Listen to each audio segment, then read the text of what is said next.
United States, Mexico, Canada agreement. Okay. Okay. You know what NAFTA is? NASA? NAFTA. Are you saying NAFTA or NASA? NAFTA. NAFTA. Okay. No, I don't. Okay. Well, that would be the North American Free Trade Agreement. Okay. So the North American Free Trade Agreement was an agreement between, all the North American countries, well, specifically Mexico, Canada, and the United States, for what was going to be free trade, and it set the tariff limits and the trade agreements for all of those countries. Okay. That expired in Donald Trump's first term. Okay. So we needed a new agreement.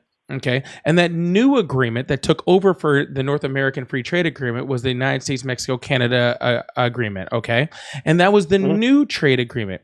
And that was completely and in whole negotiated and freaking signed by Donald Trump.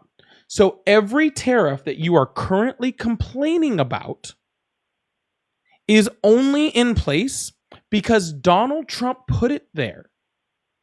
That's it, sir. So when you're saying we have all of these unfair trade agreements, when we have all of these unfair tariffs that are happening, you are complaining that Donald Trump has to put tariffs on in order to freaking make up for how bad of a trade deal he did the first time. One second. Phil, thank you so much for the Venmo. Phil said, this guy doesn't understand the bounds of dairy tariff. It only comes into effect after the dairy imports get above 3% or something. Oh, shoot. And I missed the rest of it.